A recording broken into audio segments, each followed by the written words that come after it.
Okay, right. Perfect. So, yeah, thank you everyone for taking the time this evening to join us on our webinar. We're joined by Football Fitness Federation and Ben Cartwright from there, and also with special guest Nick Grantham. And we're going to discuss how to be flexible and adaptable as a sports medical professional. So I'll pass you over in a minute to Ben, and he can talk a little bit more about the session and some of the stuff we're going to get from this and some of the goodies and stuff we'll give away, which will be good. Just a quick one from me. There's a Q&A box at the, it could be on the bottom of your screen, depending if you're on a computer or phone. Throughout the session, if you ask your questions, just pop them in that Q&A box. We can see them, we'll filter them, and at the end of the session there'll be a Q&A section, and we can ask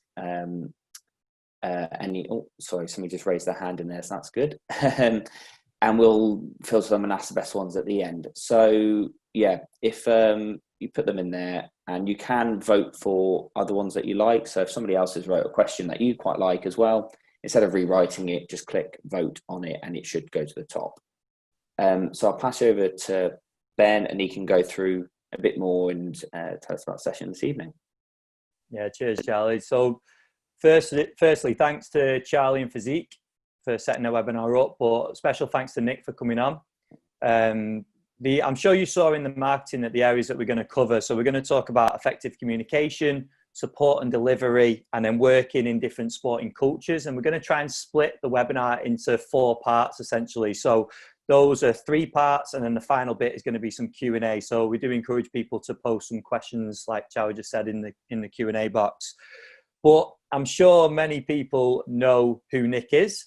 Nick is a vastly experienced practitioner, someone with a great array of knowledge, and someone that I spoke to a few times and always take loads from. So when we were deciding who to approach for the webinar, I think Nick was absolutely perfect. If you don't know what Nick has done and who he's worked with, Nick's worked in a number of different sports. He's worked in netball, basketball, with golfers, so individual sports.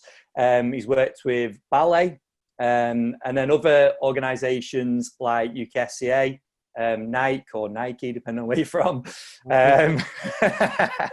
and also the FA. And he's currently working in the Premier League as well. So loads of real top roles Nick's had, and he's worked in elite sport for a number of years. So there isn't anyone better out there, I don't think, to get on this webinar and to ask questions. So that's why we're encouraging people to get in that Q&A box and ask some questions. So Nick, thank you very much for coming on tonight. Ben, thank you very much for inviting me. And I mean, I'm old. Obviously, I'm old because I've been around for a while. But yeah, thanks for inviting me on. Hopefully, we'll be able to share some good information and answer the questions of the people listening. Awesome. So we'll move on to the first section. So the first bit we're going to talk about is effective communication. So Nick, the first question I was going to put to you was, going into your experience, I wanted you to discuss some times where you've experienced good communication with players and possibly not so good communication with players, and some lessons you've taken forward in your practice from those. So I think I can think of times when it makes my toes curl about my own delivery and the way that I used to communicate and have done in the past. You don't always get it right. I think it's a learning process. I think when I first started coaching and interacting with athletes, it took me a while to find my style, I guess. So for periods of time, particularly when I was delivering to larger groups or presentations, I thought I had to be quite an academic kind of style. I thought I had to get a lot of science in there, and I probably talked like a lecturer, which wasn't really my style. And I think it wasn't after a few years that I realised actually I can speak in my accent and with my language, and get my messages across in my way and be authentic. And I think once I started being authentic, giving a presentation, talking to someone, I got a lot more comfortable. It's not for everybody, but it certainly made me more comfortable standing up in front of people.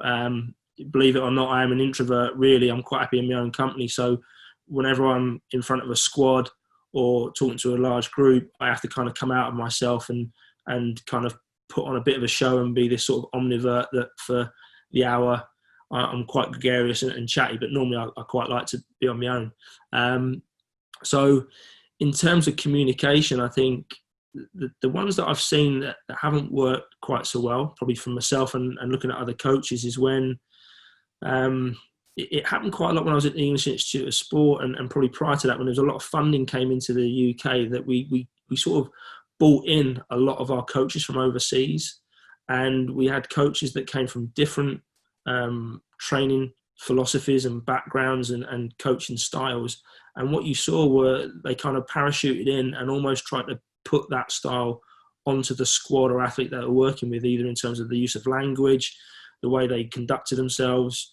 And I think the smart coaches very quickly realised, actually, I'm not in Eastern Europe, or I'm not in Australia or the US. I've got a different athlete that I'm working with who I need to communicate differently. So I think the smart ones got that and understood it and adapted their style and became what I talk about, like being a chameleon. Whereas some other coaches were, no, this is how we've always done it. This is my way, and this, I'm going to be very dictatorial and coach that style. So I think, those are times when I've seen coaches just not read the athlete and coach completely incorrectly. I've done it myself. When I worked in a private setting, so on any one day I might have a mix of athletes and general population. So I had a aspiring soccer player, football player. It's kind of county level, but wanted to get better. I was working with an international rugby player and a housewife, all in the same day, all within a couple of hours. So I think with the footy lad, we were doing some repeated sprint work. So I started getting stuck into him and sort of dropping a few F-bombs on him and, motivation, chest thumping type stuff. And halfway through, he just stopped and said, "Nick, that does nothing for me, mate. That is not getting me going at all." He said, "To be honest, just give me the times. If you give me the times, that'll motivate me." So that was a learning, like that's what he wanted. And then I went straight to the rugby player, and he wanted me to F and Jeff and motivate him through the session. And then you go to work with the housewife, and it's like, well, I can't drop F-bombs there. I need to change the tone and the way I'm speaking and the way I'm delivering the information. And that all sounds dead obvious, but I think, I'm often surprised at how people don't adjust their communication style based on the person that's in front of them. And I think we've got each athlete will take on information in slightly different ways. I can think back to athletes who were very driven by numbers. They're kind of the thinkers in the team. And it's like, I want to see my data. I want to know what my numbers are. And if you're not showing them that, if you're not showing them a bit of evidence-based research, if you're not talking about their outputs, they kind of tune out. Equally, you've got another athlete that you can see them glazing over when you start to show the spreadsheet. And it's like, Nick, seriously, I just want to crack on and get going. They're kind of like the doers. And you need to communicate and work with them in that style.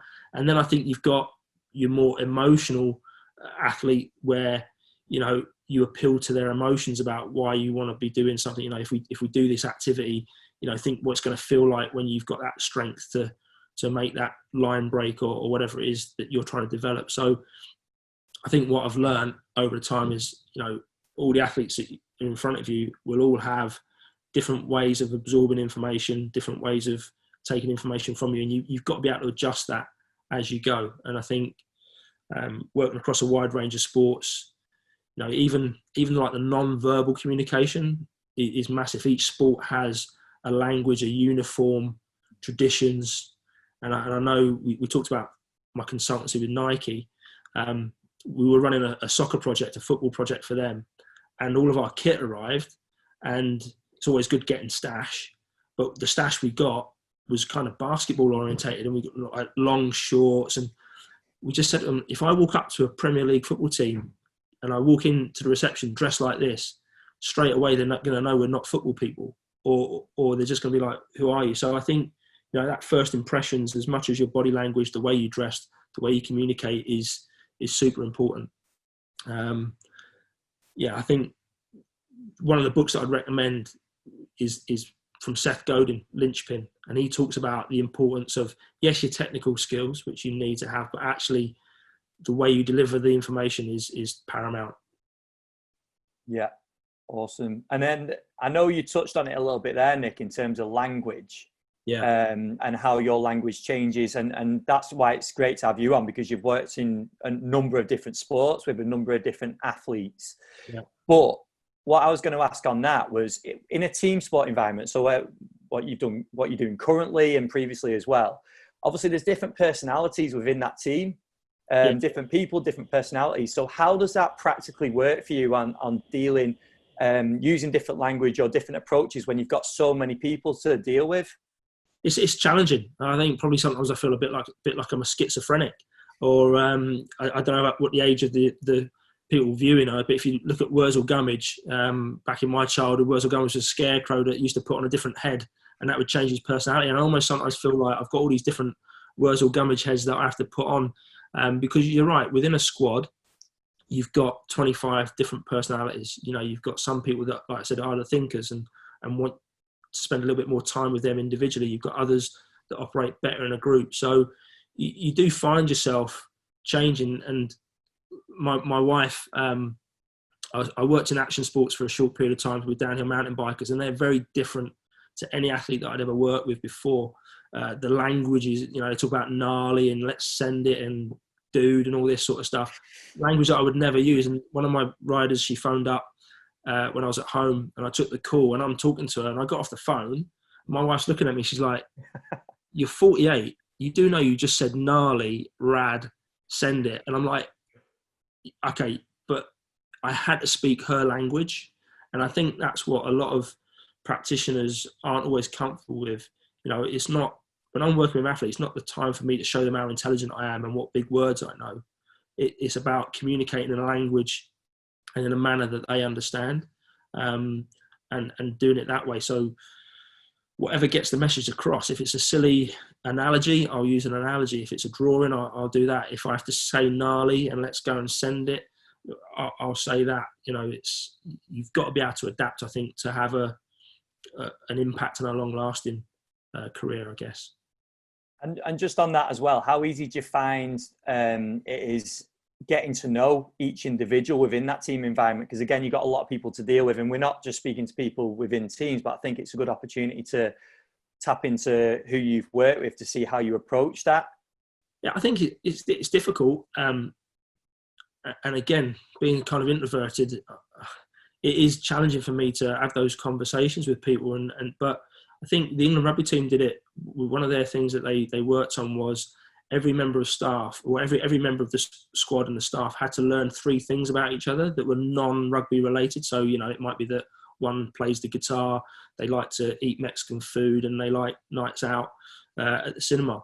You know, and whilst that might seem a little bit superficial, what that then gives you is touch points with the person you're working with, and a connection. So again, when I worked at a private physio clinic, you know, I remember having a patient who was an elderly patient in her late 60s coming back from a stroke and a fall.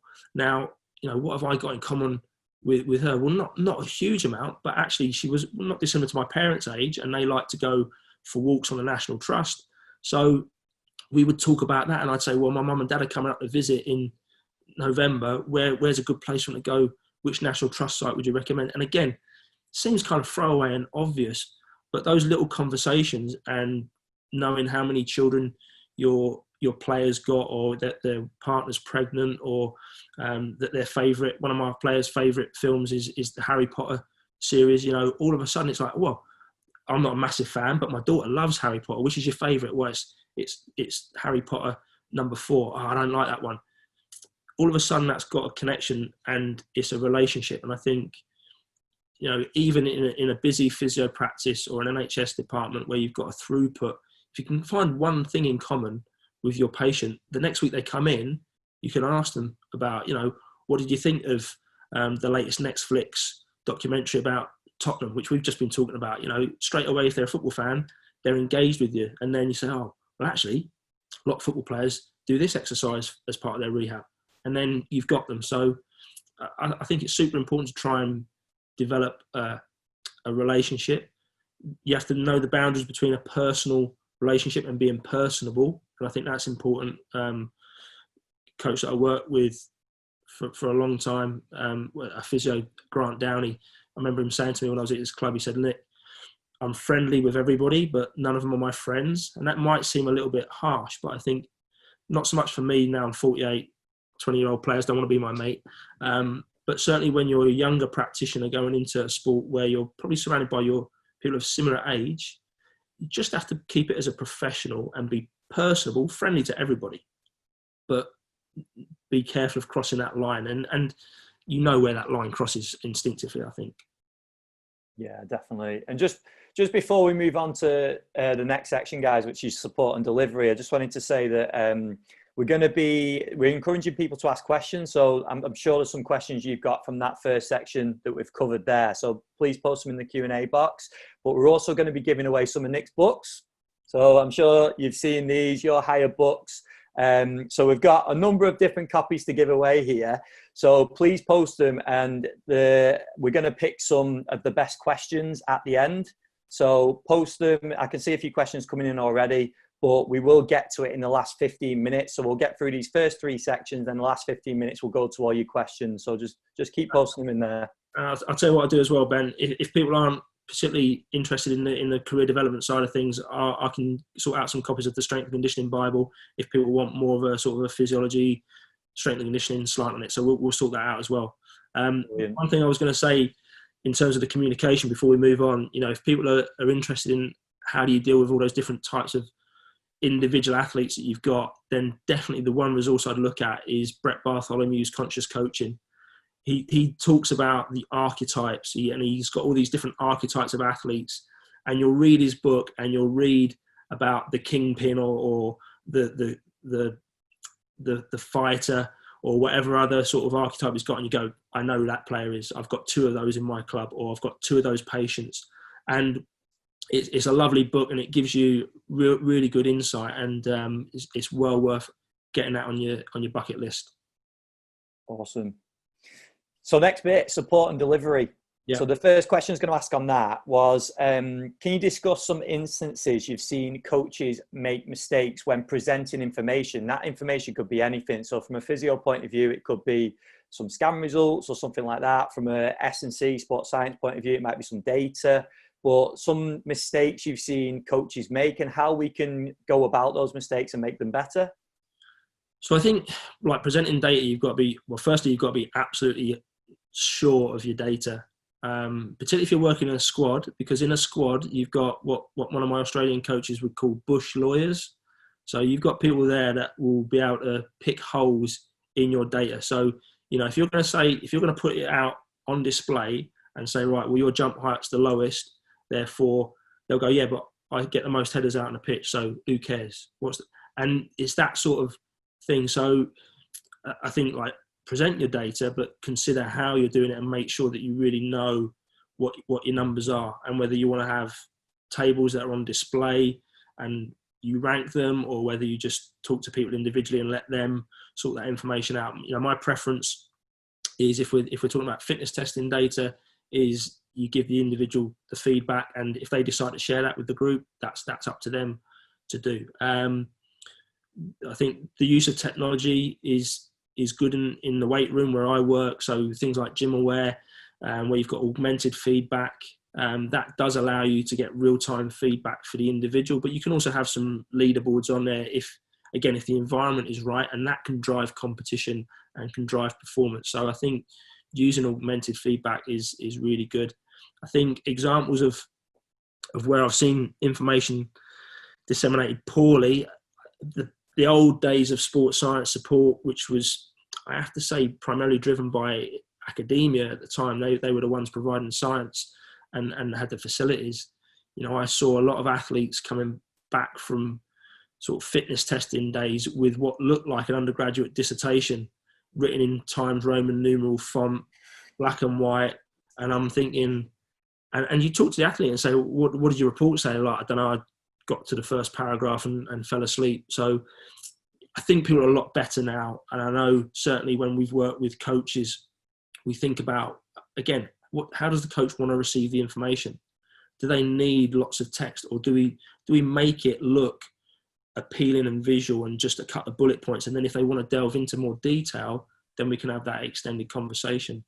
And the same with how I write programs and how physios and other colleagues write programs. I mean, physios, if you're drawing linemen, stickmen, as your example of an exercise, it's 2020. We can probably do better than that. We can either get some photos or get some software that allows us to upgrade from a little stick man running like that for the exercise.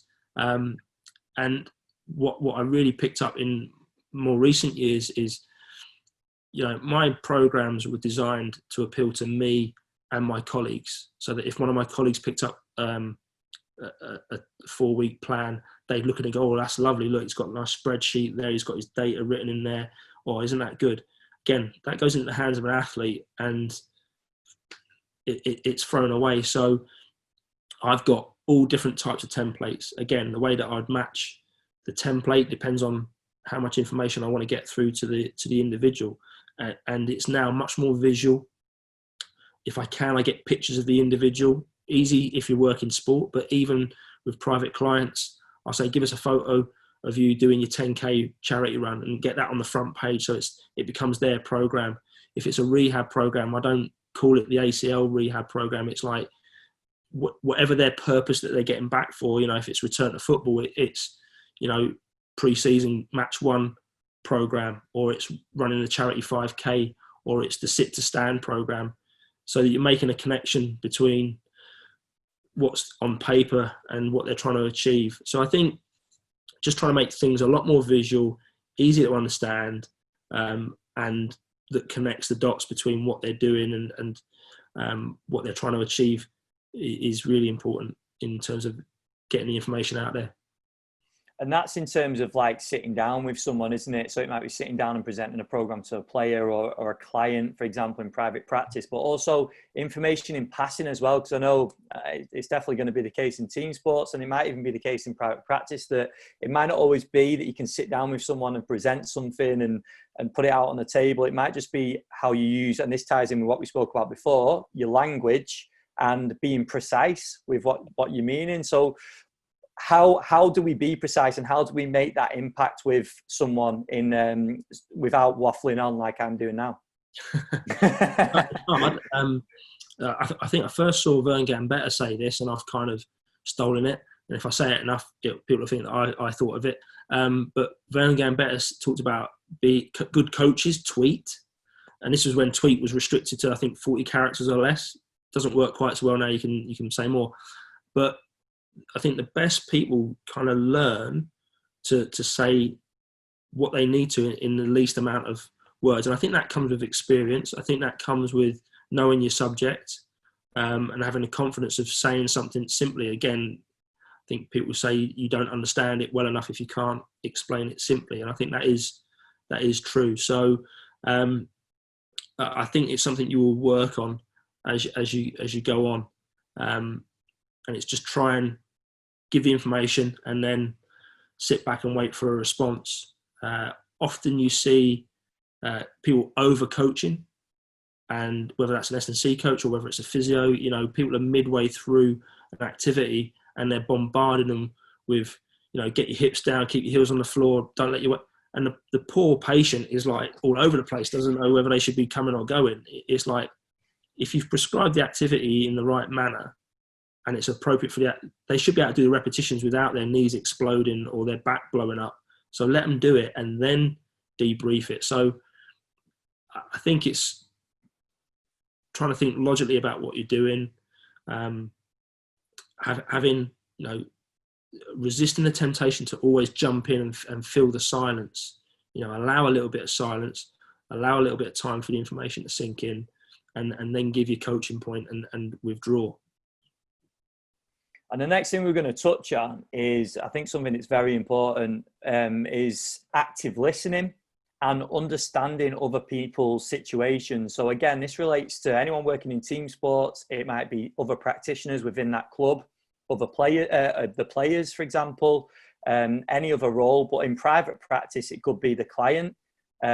So active listening, Nick, how important is it? And can you give some examples of like what we can do to improve our listening? I think you've got to do it to start with. I I think it probably links to active listening, but Darren Roberts, who works with action sports athletes predominantly up in the Northwest in Manchester, he's always talked about understanding that we've all got a map of the world, but we all look at that map from a slightly different viewpoint.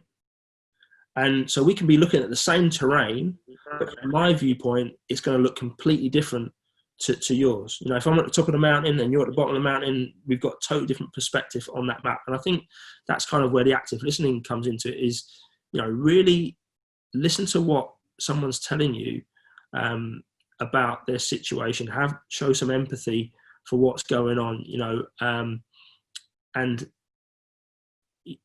just make sure that you're conscious about whatever they're saying, about then integrating that into your practice and your delivery, rather than just, I want you to do that, yeah, but my back's on, I just crack on and keep going. You know, this is the best exercise, so do what I tell you. I think for a long time I used to dismiss athletes when they would say, "Oh, I know my body," and I think, well, I've got a postgraduate degree. I'm amazing. But actually they've been doing that sport for 15, 20 years. And when an athlete says they know their body and they feel their hamstrings tightening, maybe their hamstring is tightening and it's time to ease off, you know? So I think it's really important that we don't just dismiss what our patients say. Understanding, particularly in private practice, when you're working with a different caseload of sedentary, deconditioned, disconnected people that aren't really into fitness and rehab, you know, you've really got to understand their viewpoint. So if they're telling you that something's sore, or they haven't got time, or they're feeling tired, you know, we shouldn't just brush over. We should empathize with them, and, you know, not just simply give in, but we should definitely try and adjust the way that we're working with them. Yeah, definitely. And then just the final bit on this section, I know a lot of people have questions on this and probably want advice in certain circumstances or athletes that they've worked with in terms of supporting them. So again, anyone's got any questions, pop them in the Q&A. But the final bit on this, Nick, I was just going to ask about psychological support for clients, athletes, players. So especially in if you think more of like a rehab program, where do you see your role sort of psychologically to get them through that and keep them on track? So I'm not a psychologist. I did do, for my undergraduate, I did do clinical psychology as part of my degree, but I'm definitely not a psychologist. But I think anyone that works with individuals in a front-facing way, whether you're a physio, allied health professional, strength and conditioning coach, physiologist, inevitably there's going to be an element of psychology and reading people and understanding what motivates them, what doesn't, how to get them ultimately to do things that they don't want to do and make it their idea. So I think there's a big psychological aspect to it. And I think, you know, increasingly within rehabilitation, the psychosocial component is now coming to the fore. I think strength and conditioning, probably similar to rehab, you know, strength and conditioning coaches, it's all like, you know, beards, tattoos and thumping your chest and lifting weight and just do more. Where actually I think now we're recognizing we're not coaching a spreadsheet, we're coaching a human being, and the psychosocial aspect is massive. You know, when an athlete or even just a general member of the public gets an injury that stops them being able to perform normal activities, that's a big shock to them. That's a discontinuous shift that all of a sudden, well, I used to be able to run for the bus, or I used to be able to play five-a-side football with my mates, and now all of a sudden I can't. And often that first injury, particularly in your early 20s, up until that point you've been bulletproof, and then you get that first injury and it's like, no, actually this could be a career threatener or a career ender. You know, psychology is going to play a massive part in the rehab, and we know that research supports the better the perception of the individual of the efficacy of the rehab that they're undertaking, the better chance they have of having a successful outcome. So, you know, if you think this is going to work, if you think the people looking after you are on the money and know what they're doing, then the chances of a positive outcome later down the line are going to be increased. So I think ignore the psychosocial side of rehab and strength and conditioning at your peril. Yeah, 100%. And then we're going to move it on unless you wanted to touch on anything else on that section, Nick. No, I think just, when we're talking about active listening and understanding it from other people's perceptions, one of my favourite books is Dale Carnegie's How to Win Friends and Influence People. A lot of people aren't a fan of it, maybe because it was written in the 1920s. But for me, that was a massive influence when I had some challenging conversations with technical directors and performance directors in some sports of how do I get my idea to land with them. And I personally took a lot from that book. I think it's still relevant, even though it's 100 years old, and well worth having a look at. The other one to have a look at as well is probably To Sell Is Human, which is a more modern book by Daniel H. Pink. And again, it kind of goes against a lot of what strength and conditioning coaches believe, and maybe physios. We don't like to think of ourselves as salesmen. It's like all sales is bad, but actually it's not. Think about what we're trying to do. We're trying to get athletes and patients to do things that are uncomfortable, that might hurt, that make them tired. They don't want to do it. We said before, there's only 3 or 4 people that want to be in the gym: strength coaches, powerlifters, weightlifters, and CrossFitters.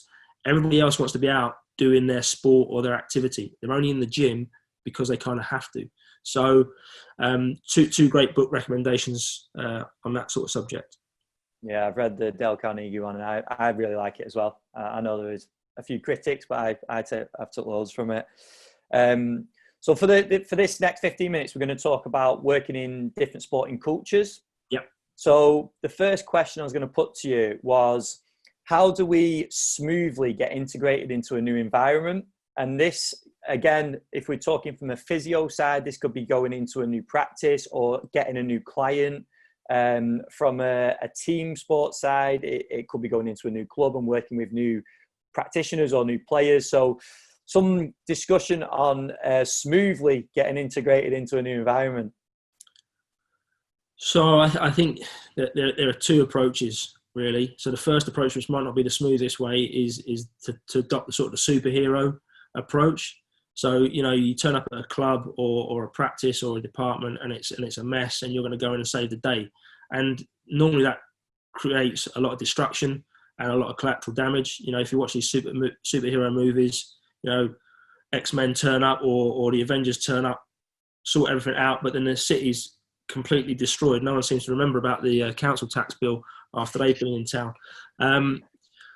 So whilst being a superhero could be effective, it probably means that you're going to move on from disaster to disaster. And some people make a good career of that, and that's fine. I think my personal approach and what I prefer to be is a little bit more subtle than that, and look at slow change and lasting change, and this idea of working more in the shadows. It's not about being up front and coming in my way or the highway. And I saw someone talk about this before, where it's going back to superheroes. You can be Batman or you can be Alfred.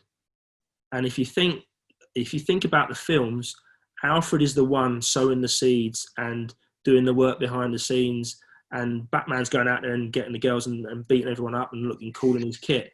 But actually, Alfred's the one pulling the strings and making the changes. So I think it's being comfortable with maybe taking a little bit of a backseat, letting people think that the ideas and the changes is their idea, and maybe taking the credit for that at times.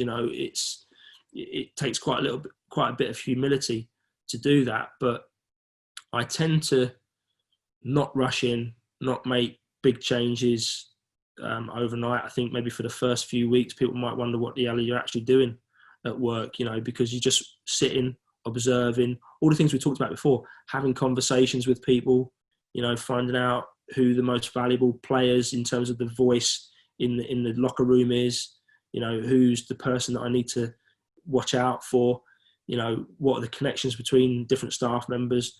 So I think I like to go in subtly, and it's a cliche, but evolution rather than revolution. So that slow change. I think people find that difficult in professional sport because it's such a volatile, fluid environment to work in. So I think sometimes people think they've got to go and stamp their mark day one because they might not be there at the end of the season. Whereas my approach, having come from Olympic sports where you normally add a 4-year cycle, is that if I go into a football club, yeah, I could get sacked tomorrow, but I'm not gonna try and operate with that mindset. I'm gonna operate with a 4-year mindset where there's a plan and we want to do things logically. And if we get to the end of the season and I'm still here, brilliant. We go for the second year and then we go for the third year, rather than thinking, well, I've got to impress someone today, otherwise they might go and tell the gaffer they don't want me, so I'm going to do a crazy bunch of exercises, or I'm going to do the treatment that they want in the rehab room because that gets me in with them. Try and take a little bit more of a longer run up, I guess. I think, again, going back to books, the first 90 days is quite a good starting point for anybody that's looking at onboarding into an organisation. Again, I've taken a lot from that book about what to do in those initial days of starting a new role in a new organisation.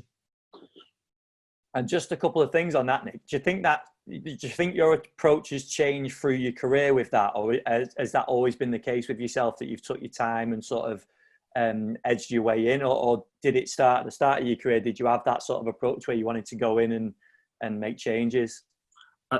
I think I've probably always been like that. I think I said at the start of the show, I am by nature most comfortable as an introvert. So I'm not necessarily going to be the person that's going to rock up to a boardroom and start banging my fist and saying, right, okay, I want to get rid of that, I want to do this.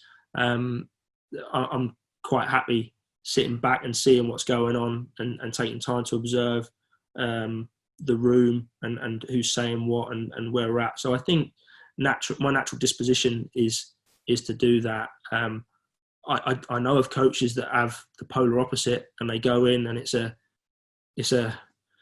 dick swinging contest, and it's like, we're doing it this way, and that will work in some environments. I just don't think that has a long lasting effect. It's a bit like parents that shout at their kids all the time. Like, if you always shout at your kids, you have to take it to another level to get their attention. Like, I have the disapproving look, which is quite effective at the moment. I'm saving my shouting up for when I really need it in the teenage years.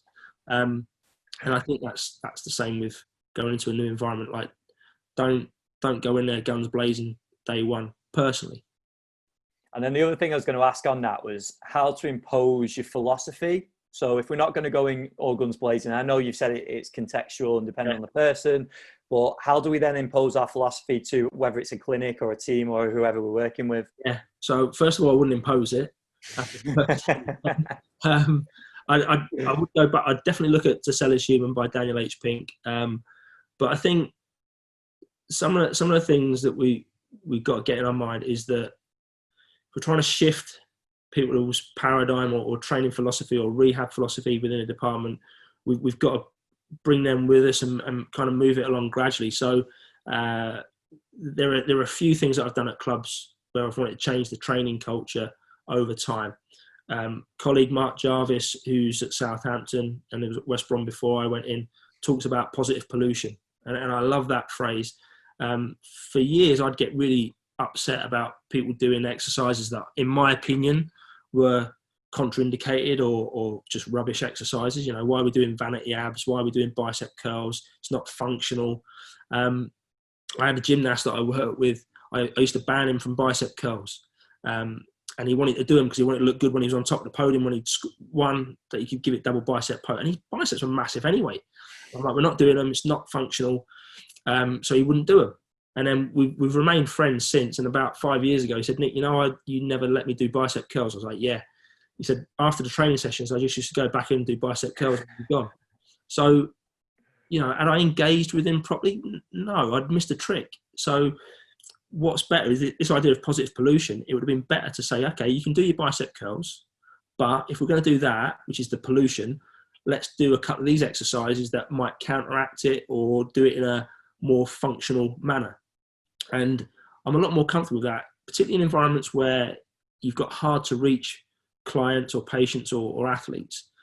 If they come in, if I see an athlete, a football player in the gym doing the most rascal ab exercise in the world, 10 years ago, I would have gone mad, get out. Now I'm like, perfect. Whilst I'm looking at it thinking, I'm not sure what we're doing there. It looks like we're having a convulsion, but let's try and take that. They like that exercise. It's not going to do any detrimental damage. But now let's have a conversation and I'll tell you what, I've got a version of that exercise, which I think is a bit harder. Do you reckon you can do it? I'll show us.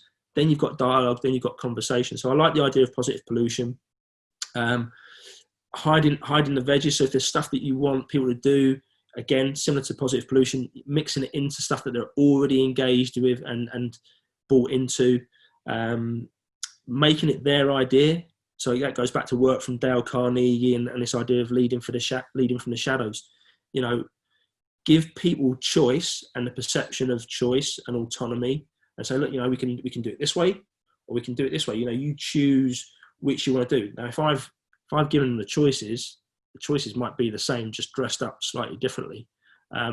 So I think, those are kind of, if you're not going to go in and just do it this way, there are subtle ways that you can start to influence what you're doing. Trying to find the key athletes in the group or the key patients within a group environment is really important. So if you get the ear of them, if you get them coming in and they like what you're doing, they're going to go and sit in the changing room and go, actually, he's not bad. I know he's quite quiet and that Nick Grantham, but actually gave me an exercise that was awesome. And I've got 2 or 3 exercises, not many, but I've got a couple of exercises that I know if I give that to an athlete, it's going to give them something, and they won't have seen it before. It's novel, and they'll go away. Oh, that was great. I'm not going to tell you what they are because I'm keeping them to myself. But I guarantee there's a couple that I do that the person doing it is like, that was good. And then you see people watching. What was that? What was that he was doing there? That looks easy. I'll go, come and have a try. Jesus Christ, that's really tough. And then you've got them then. So I think you just got to be quite subtle. I was going to say sneaky, but you've got to be quite subtle with what you're doing. That tends to be my approach, I think. And just on that as well, that crosses over to like one-on-one work as well, doesn't it? Because if you've got a client that likes running long distances or something, and you're saying to them, right, no more running long distances, but they're going to do it anyway. Yeah, it's really important to have that relationship, isn't it, and understand where they're coming from. So I had a netball player who then went on to be a very successful netball coach. You can figure out who that is. And she always wanted to do static stretches for her hamstrings before she went on to court. And at the time, it was all about dynamic stretching. That's what we do. No more static stretching. No one could even look at a static stretch. You couldn't do that. It was the devil's work. And she just said to me, she said, Nick, if I don't do, and it was literally, she would stand up, sort of like little stretch, if I don't do that, I don't feel ready. So I'm thinking, listen, the science might say it's a load of old rubbish. It might be contraindicated, but psychologically, again, that psychological aspect, if you're not ready, then do you know what? Keep it in. Do that, and particularly with pre-match routines or rituals, where is it a routine and where is it a ritual? I think it can be a lot more personalized. So, you've got to engage with your athlete. And another book, Think Small by Owen Service and Rory Gallagher. And that these guys came up with this idea of normative behaviors and nudges. And again, I think that's really important. And what I found when I was at West Brom, went from working with sort of 4 or 5 players one season. By the end of the 3-4 years, we had like the 90% of the players coming through the gym. And it wasn't difficult to get other players in then, because all of a sudden, the players that were training, it was normal to come into the gym and lift. You've got 23 players all coming in. The 3 that are sat in the changing rooms on their own are now the outliers. Whereas before, when I first got there, I had 4 or 5 in the gym and 20 not. So it didn't change overnight. We just subtly chipped away at it as we went through. Yeah, brilliant. Now, the final thing we were going to go on to was working in challenging environments. But I know there's some questions. I can see some questions that have come in that sort of, they go into a bit more specifics on that. So I didn't know if you want to go into those now, Charlie, and tackle some of the questions. Yeah, definitely. I think, a few have come through, which are great. I think probably the best place to start, Matthew Archer's asked, have you any advice or experiences of having challenging, courageous conversations with athletes or coaches where you've had to challenge their opinions, biases or approaches? And then how did you do that? effectively without damaging the relationships as well? Yeah, I can think of one, and I that was this one coach that I was able to work with. It was in the sport of archery. Highly successful coach from another country that come in, Olympic gold medalists. Had a training philosophy that had been successful in a number of countries, and had a way of doing things. And that was when I started reading Dale Carnegie, because I'm like, I need to try and make a connection with this coach. This is really, really difficult for me. And part of the coach's fitness monitoring and testing regime was a group of maximal lifts in the gym, as well as things like 800-meter timed runs and 100-meter sprints. Not quite sure. So in my mind, I'm like, okay, what have we got? 100-meter sprint in there? What is that? What physical quality is that testing for an archer? Because the last time I looked, archers don't sprint to get the arrows out of the board. They walk. So it was a speed component, and I got that. But really, what we want is reaction. But then we're not reacting to anything. So there was all this sort of stuff, and that we had to try and dissect. And we were making ground, and then I had to observe one of these rep max testing sessions. And some of the archers had already said to me prior to that session, look, we're concerned about what we're doing. We know it's not great, and we don't want to blow a shoulder or a knee. That's a ridiculous way to go out before the Olympics. So I sat in on the session, and it did get to a point where what I was observing wasn't safe, and I had to step in as subtly as I could with the coach and take them to one side and just say, look, we're going to call an end to this session. And it was difficult. It probably didn't end really well. You know, we probably still had quite a difficult relationship moving forward, but I think it was the first time, and seeing it from his perspective, again, this thing about empathy, he'd come from situations where he'd controlled everything. So he was the head coach, he was the physiologist, he was the strength coach, he was the rehab. He had to do everything. So what I was trying to do was wrestle up, say to him, look, you haven't got to do everything. We have experts in physiotherapy, strength and conditioning, archery. You're an amazing archery coach. Focus all your time on that. Let me worry about the strength testing, and we'll do that side. So, you know, that was probably one of the most challenging ones that I've had. I think, again, Brett talks about it in his book Conscious Coaching. You know, you'll get difficult players that want to challenge you in public, in group settings, and I think, you know, you've got to be so careful not to get into a pissing contest with a athlete. You will always lose. You will always lose in a public environment because they're holding court, and you know, you can your argument can be the most logical, correct argument, but you will not win. You know, someone said, you know, don't have a wrestling match with a pig. Pig likes to get muddy and likes to get dirty, and you're going to lose. You're going to lose in the end. So, you know, in those sorts of situations, it's like, okay, I understand what you're saying. Let's go and have this conversation in private, or let's have this conversation after the session. Or, you know, you let something go in that session and then speak to them afterwards. It's very difficult to challenge someone mid-session because they've always got, to be fair, they've always got better banter than I have. So I always get that. Don't even try. Yeah. Brilliant. Yeah, I got loads of follow-up questions on that, but I think we've been conscious of the other questions coming through. Ben, just because I'm stopping you in full flow here, I'm going to go through the questions here. Is there anything else that you wanted to add or ask before we go through these, or should we crack on with the questions? No, the next bit was all about challenging environments. So I think that's there's some examples in there, isn't there? So Nick's just tackled that one, I think. Perfect. Cool. So one from Claire. I think we've probably got a few students and people starting out early in their career on this webinar. What advice would you give to students going into a sports medical setup for the first time? Questions to ask, working effectively to gain the most experience? I think When I worked at the Institute of Sport, we had a fast track practitioner program to bring strength and conditioning coaches and allied professionals up to speed within a year. So we were recognising that people were graduating and didn't really have the skill set that they needed.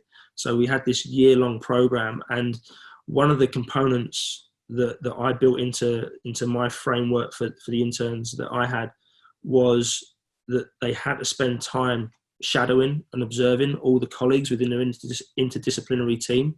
So at EIS, we'd have docs, physios, strength coaches, biomechanists, and it's like, okay, I want you to spend time just on their shoulder, observing what they're doing, trying to pick up on the language that they're using.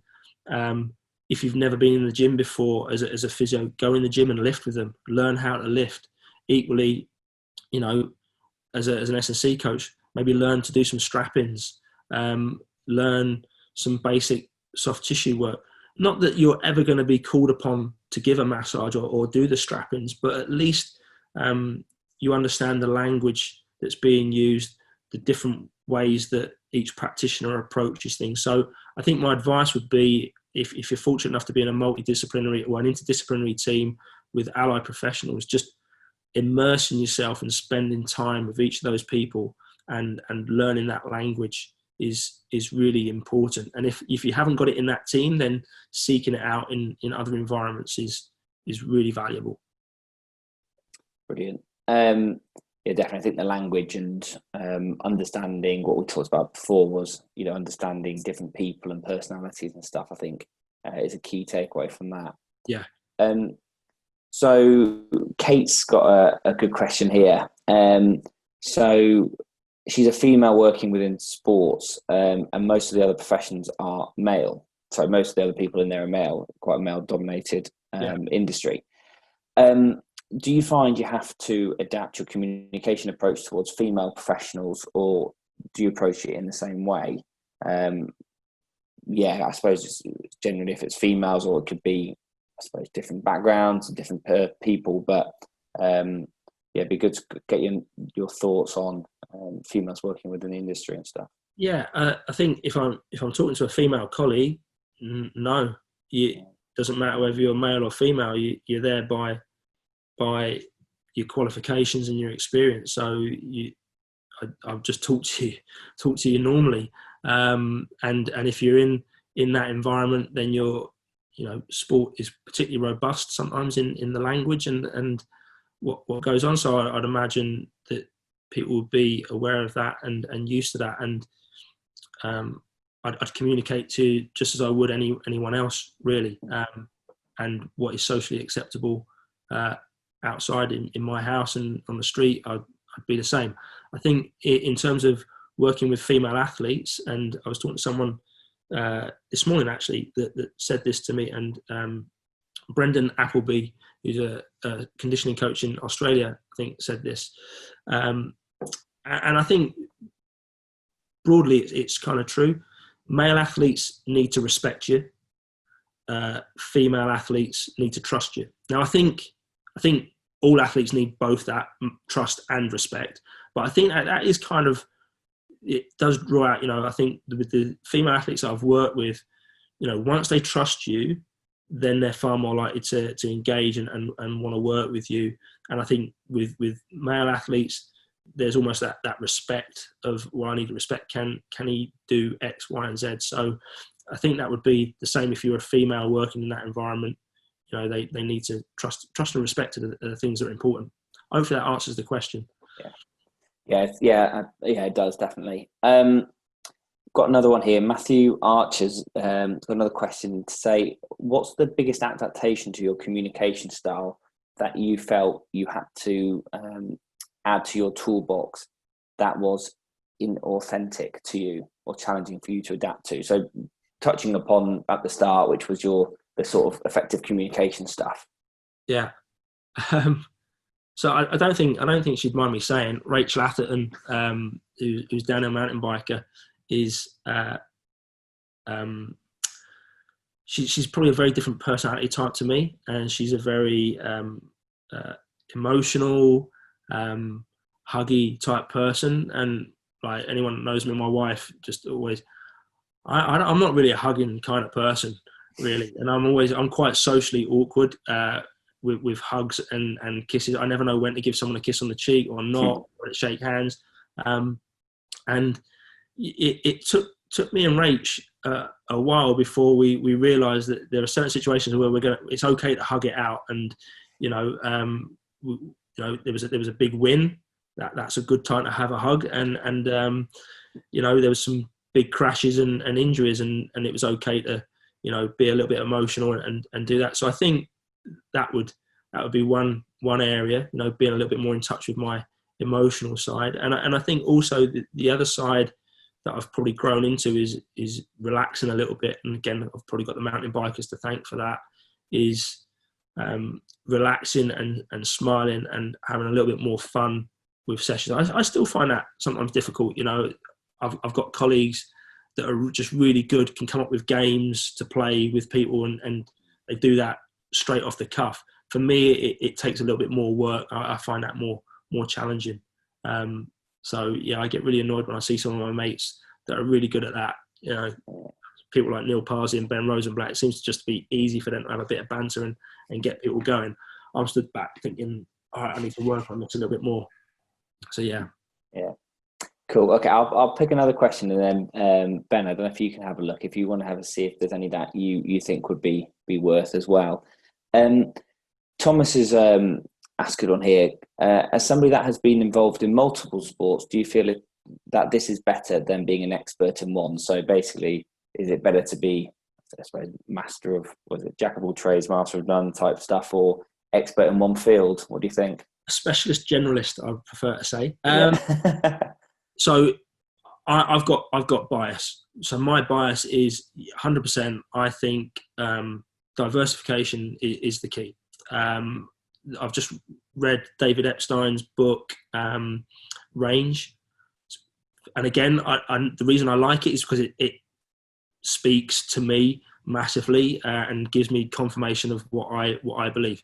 But I think there's more and more evidence and support that actually early diversification, failing at lots of different things and trying different sports, trying different work environments is the key to then finding the thing that you like to do. So I left school at 16. I worked in a bank. I worked in an insurance company. I was horrific at both of those. But if I hadn't done that, I wouldn't have realised, yes, I want to work in sport. And that wouldn't have driven me down this path. I think in sport, if your passion is football or rugby and there are enough teams and there's enough in it for you to have a long career, then I think you can specialise. But for me, what I've always found really interesting is the diversification of working across 36 different sports. I think that's given me a longevity of career. I think being able to go and work in downhill mountain biking, but draw on experiences from other sports is really, really important. And again, talking to colleagues, if you've always worked in a sport where the injuries are lower limb, but then your goalkeeper or one of your outfield players gets a shoulder injury. Well, if you've never seen shoulders, that's going to be a tough rehab. Whereas if you've worked across multiple sports, you'll have come across all different types of injuries. So personally, I like to get a broad range of experience and then maybe focus down onto a smaller niche where possible. I just like the challenge of lots of different sports. It's good.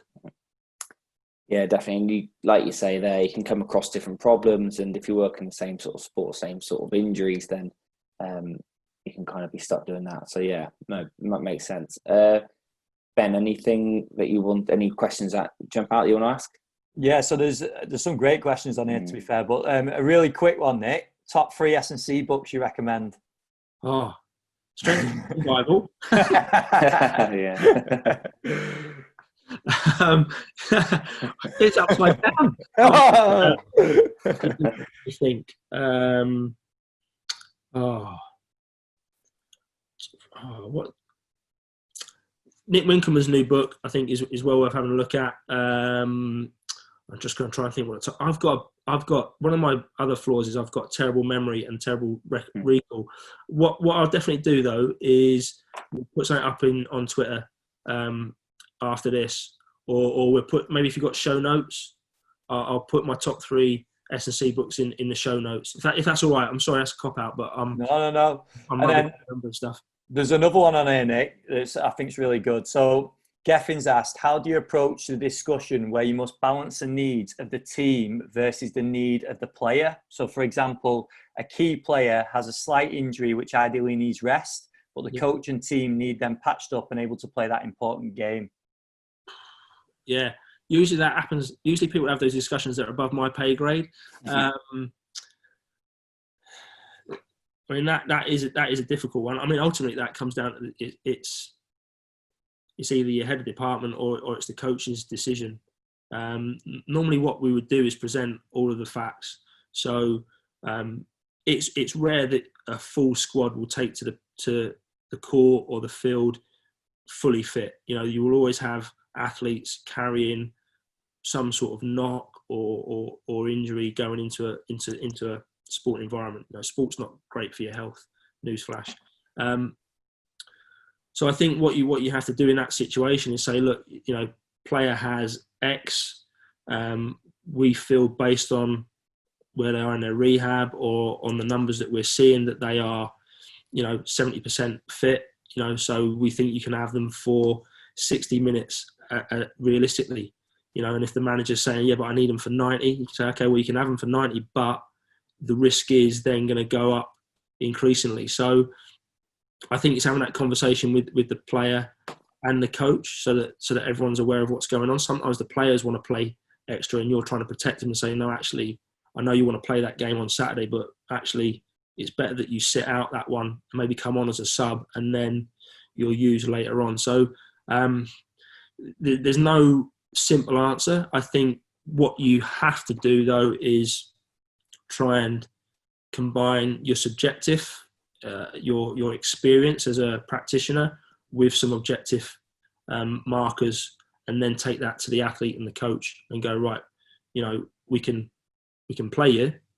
It will be a roll of the dice, and the odds are stacked like this because of these elements. Fortunately, that's usually someone that gets paid a bit more than me having those conversations. Brilliant. So I think we've probably got time for one more then, Nick, and then any of the other questions and stuff we can do to tell everybody where to contact you and stuff afterwards. But yeah, if people haven't had the questions answered, feel free to share my contact details and I'll get back to people, no problem. Yeah, cool. So Janice is asked about the use of technology. So has using technology changed your way of dealing with athletes and coaches, clients? Obviously makes communication and relaying information easier at some level, but it can take away the personal aspect. And take away some of the listening and actually physically being present and working with people. So obviously you mentioned about using GymAware and the competition and stuff, and that's all great. Has it, I suppose, enhanced or decreased your sort of personal relationship with them, or has it aided it really? Yeah, I think for a long time I was probably quite resistant to applying technology to my practice. I was probably a little bit old school in that. But, you know, in more recent years, I've recognised the benefits that having some of this technology can actually have. And I think particularly in real time, so this augmented feedback is great for driving performance. So particularly in kind of hard to reach groups that aren't traditionally used to resistance training, you know, and might stick with the same weight. If all of a sudden it's weird how people work, you know, you can have 23 years experience, worked across 36 sports, but if the little screen on your iPad says what I've been saying for like 4 weeks, if all of a sudden that screen says it, then that must be the truth. So I'm quite happy with that. So I like to use technology to kind of back up what I'm saying.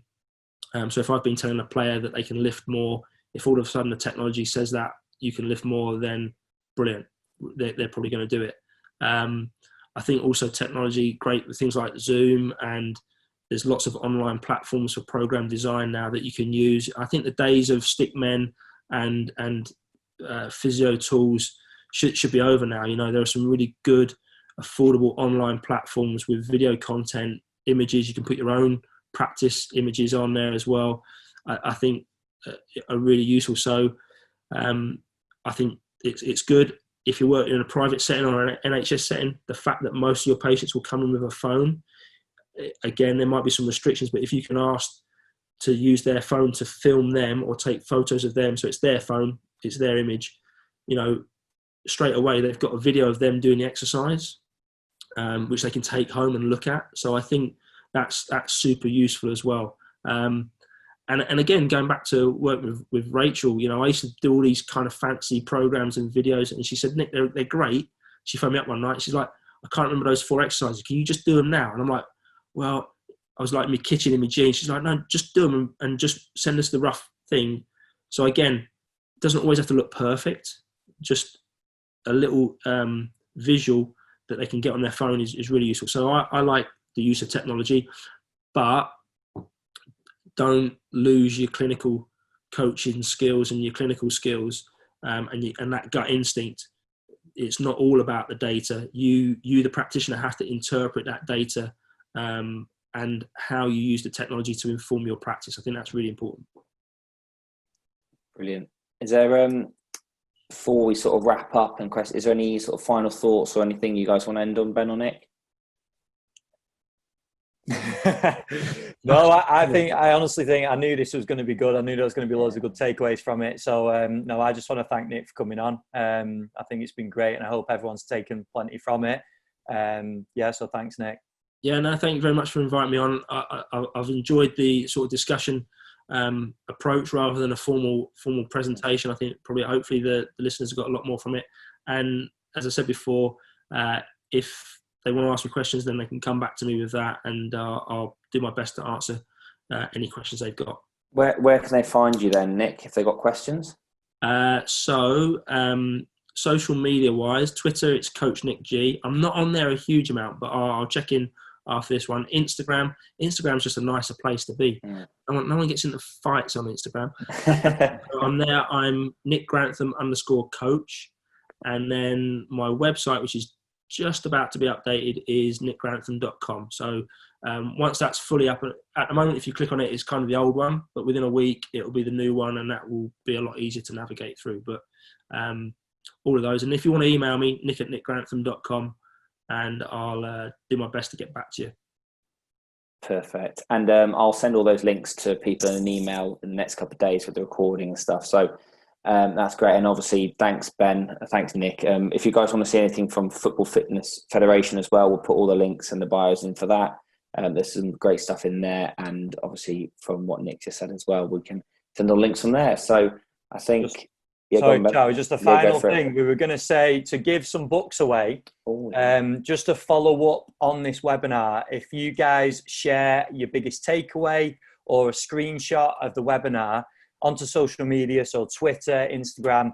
Nick's mentioned his handles on social media, so give him a tag, give us a tag. So we're at Football Fit Fed. Physique, is it at Physique MGMT? Yeah. Right, in that? Yeah. So tag us all in. Put a post out, Instagram, Twitter, and then we're going to choose some people to give some books away as well. So some of Nick's your higher books, and he's been kind enough to give some of the S&C Bibles away. So thank you very much for that, Nick. No worries. Cool. Brilliant. All right. Thanks, guys. Cheers. Bye.